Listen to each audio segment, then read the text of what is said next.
अस्सलाम वालेकुम जी। चलते फिरते मैं आपको खुशामदीद कहता हूँ और आज मैं मौजूद हूँ पाकिस्तान रेलवेज़ की ज़मीन पर, जहाँ पे चार बाग कॉलोनी के नाम से जो है वो एक कॉलोनी बनी हुई है।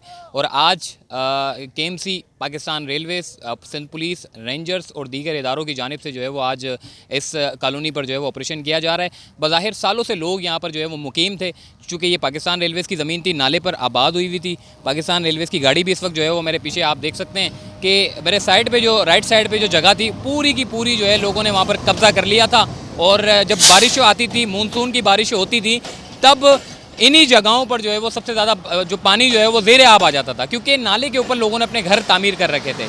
अब जो है ये पूरा ऑपरेशन किया जा रहा है। चनेसर हट के नाम से ये जगह है और यहाँ पर ऑपरेशन का मकसद ये है कि जी कोई आम ऑपरेशन नहीं है। यहाँ पर पिछले हफ्ते जो ऑपरेशन किया था उसमें सिंध पुलिस की जानिब से उन्होंने कोई 3 अफसरान उनके ज़ख्मी हुए थे, क्योंकि हवाई फायरिंग का भी सामना करना पड़ा था। आज भी जो है इस तरह की सूरत हाल पेश ना आए, जिसकी वजह से जो है रेंजर्स पुलिस की बारी नफरी जो है वो तैनात की गई है। पाकिस्तान रेलवेज़ की जो पुलिस है वो भी यहाँ पर जो है वो बुलाई गई है। इस वक्त जो है चारबाग कॉलोनी नाम की जो सोसाइटी है उसको मसमार किया जाएगा और लोगों का ये कहना है कि जी हमने जो है वो सालों से यहाँ पर जो है वो मुकीम है और अब हमारे जो हमें मोहलत दी जाए ताकि हम यहाँ से जो है निकाला जा सके। अभी थोड़ी देर बाद, चूँकि 400 से 500 पुलिस एहलकार जो है यहाँ पर तैनात कर दिए गए हैं, किसी भी नाखुशगवार वाक़यात से निपटने के लिए जो है सूरत हाल ना बन सके। अभी थोड़ी देर बाद मशीनरी जब आएगी यहाँ पर दाखिल होगी, इस वक्त रोड पर मशीनरी खड़ी हुई है, जब ये यहाँ पर दाखिल होगी तो उसके बाद बिल्डिंगें तोड़ने का जो सिलसिला है वो शुरू किया जाएगा। और पाकिस्तान रेलवेज़ अपनी ज़मीन को छुड़ाने के लिए नाकाम थी, लेकिन सुप्रीम कोर्ट के अहकामात के बाद जो है अब पाकिस्तान रेलवेज़ को मुख्तलिफ इदारों की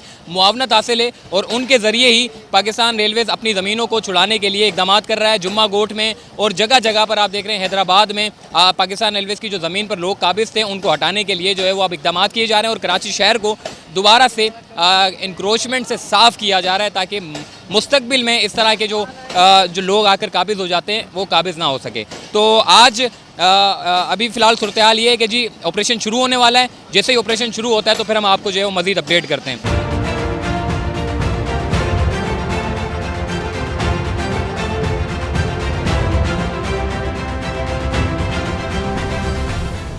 जी, इस वक्त जो है वो नफरी को बढ़ाने के लिए जो है वो देखा जा रहा है कि जी नफरी मुसलसल बढ़ी जा रही है। और इस वक्त मैं आपको दिखाऊं कि आप सोच रहे होंगे कि जी ये तो लीज़ होंगे, ये होंगे, वो होंगे, इसकी बेहिसी मैं आपको दिखाना चाह रहा हूँ, आपको प्रूफ के तौर पे दिखाना चाह रहा हूँ। ये सामने आप देखें, लोगों ने अपने बेडरूम बनाए हुए थे, ड्राइंग रूम बने हुए हैं, कोई किचन बने हुए हैं, कई बाथरूम बने हुए हैं। ये रिसेंटली इन्होंने ऑपरेशन किया है। अब मैं आपको दिखाता हूँ ये ऑपरेशन करने का मकसद क्या था। मतलब ये लोग कहते हैं कि जी हम लोगों ने तो लीज़ पर लिया था, मगर ये इनके लिए अच्छा है। ये एक जहरीली गैस बन के फटती तो कितने ख़ानदान जो है वो इसमें डूब जाते हैं, कितने लोग जानी नुकसान का सामना करना पड़ता। अब मैं आपको समझाऊं, देखें ये है नाला, इस नाले के ऊपर लोगों ने जो है वो अपने घरों को तामीर कर रखा था और ये ऑपरेशन हुआ। अब मज़ीद ये ऑपरेशन आगे तक जाएगा ताकि पाकिस्तान रेलवेज़ की जो ज़मीनें हैं वो क्लियर किए जा सके। इस वक्त अब नाले का जो बहाव देखें कितना तेज़ है और ये लोगों ने जो अपने घर बनाए हुए थे इन नालों के ऊपर बनाए हुए थे।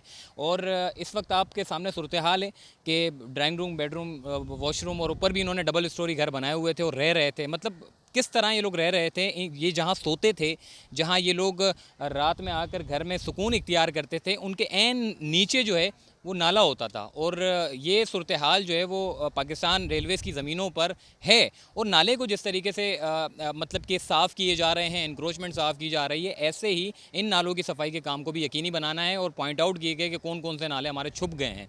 तो अब जो नाले छुप गए हैं उनको निकालने के लिए इंक्रोचमेंट जो हुई है उसको साफ़ किया जा रहा है, ताकि इन नालों की सफाई के काम को जो है वो यकीनी बनाया जा सके। आपने नेट पर अगर आप वीडियो भी देखें, वो वीडियो बड़ी नायाब है, पड़ी हुई है अभी भी। वो पाकिस्तान रेलवेज़ की जब गाड़ी यहाँ से गुजर रही होती है तो पानी सारा नाले का इतना ऊपर आता है कि ट्रैक पर जो है पानी मौजूद होता है और ट्रेन जो है उस पानी से गुजरती हुई जा रही होती है, क्योंकि नालों की सफाई का काम नहीं हुआ अब ये सारा जो सफाई की गई है तो यकीनन ये सारे ड्रेनेज के काम और ये नाले शालों की जो डेवलपमेंट के काम है ये तमाम होंगे। तो आइए मज़ीद आगे चलते हैं।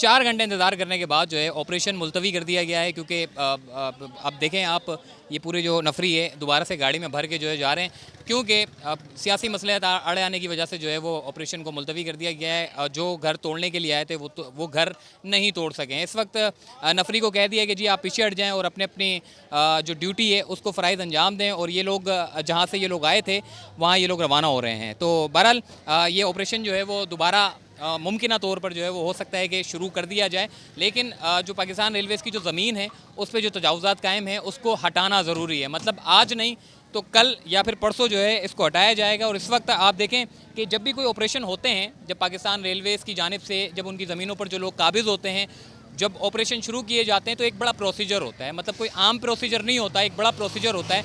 उसमें पाकिस्तान रेलवेज़ की जो पुलिस की जो पाकिस्तान रेलवेज़ की जो पुलिस होती है वो न जाने दूर दूर से आते हैं। कराची से तो आते हैं, फिर सखर, लाड़काना, दादू और कहाँ कहाँ से नफरी को जो है वो बुलाया जाता है। और जब इस तरह के ऑपरेशन होते हैं जहाँ पर अमन व अमान की सूरत हाल ख़राब होने का खदशा होता है, तो न सिर्फ कराची से बल्कि मुख्तलिफ सूबों से जो है वो यानी कि मुख्तलिफ इलाकों से जो है लोगों को बुलाया जाता है और बड़ी दूर दूर से बुलाया जाता है। अब ये भर भर के जो है वो गाड़ियाँ आई थी, लेकिन कुछ फ़ायदा नहीं हुआ। जो लोग अभी भी जिन्होंने इंक्रोचमेंट कर रखी है वो अभी भी कायम है। और जब मुस्तकबिल में जो भी इनके लाएअमल होंगे, जो भी इनका शेड्यूल निकलेगा, जो भी तजावुज़ात के ख़िलाफ़ जब ऑपरेशन होगा तो उसके बाद दोबारा आएंगे। तो ये वो जगह है जहाँ पर हमने देखा कि बेशतर मरतबा जो है वो नफरी बुलाई गई और बेशतर मरतबा नफरी को वापस जाना पड़ा।